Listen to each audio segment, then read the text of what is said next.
International affairs analyst at Gainful Solutions, Stephen Hayes, joins me on TVC News at 7 for more perspective. Mr. Hayes, amid calls for de-escalation, what we are hearing is rather definite reports of attacks and threats of more and larger waves of military action. What are the implications of these for peace efforts?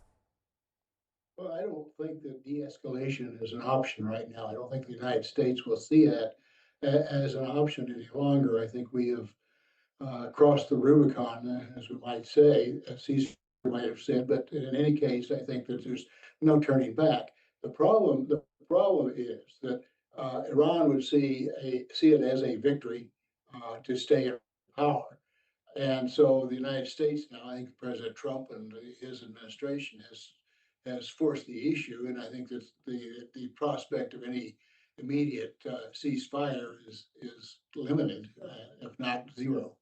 But the thing is, in the midst of this, it is the people who are bearing the brunt. And as it is, the U.S. itself wants Iran to cease fire, but its attack on an Iranian warship in the Indian Ocean, which had about 180 people on board, has left at least 80 persons dead. And that's aside death toll from other locations. Would you say that the U.S. and Israel's strategy are actually commensurate with the red lines that Iran allegedly crossed?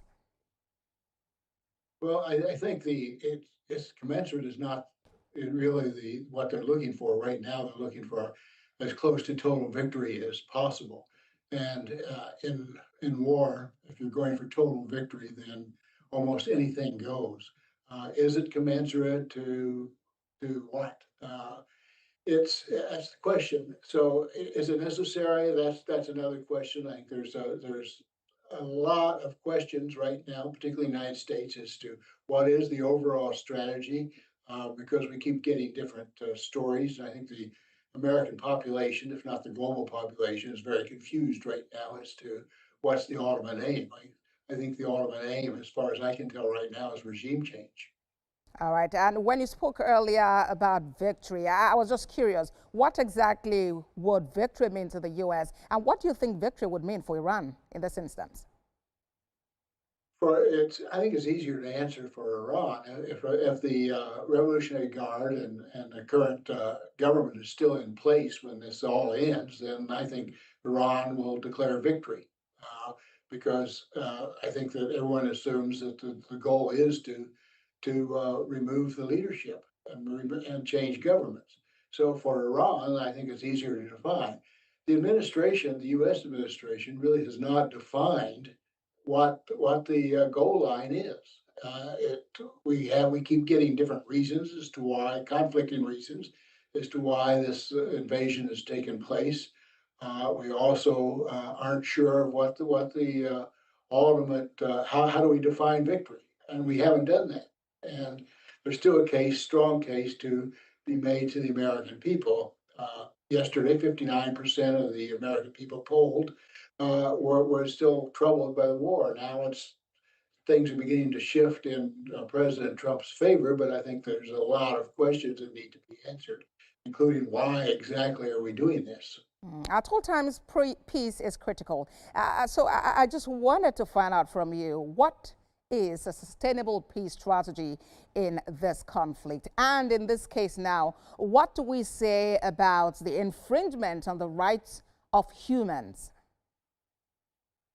Well, I don't think there is a sustainable strategy right now. I think a lot of this was Israel's strategy to remove Iran as their major thorn in their side, and I think the United States has a more, let's say, ambiguous, vague strategy as to the Middle East right now. But I think what's happening is that more and more countries are being drawn into it. Iran is feeding into, I think, the United States hopes that the Gulf states will be drawn into this on the side of the United States, which I think will happen. I predicted that a couple of weeks ago, I think. But in any case, I think it's going to be I hate to use such a simplistic word, it's going to be a big mess. It's going to be with us for a while. It's not going to be over tomorrow or next week. This is going to go All right. on as long as there's resistance from Iran. International Affairs Analyst, Gainful Solutions, Stephen Hayes, thank you for your time on TVC News at 7.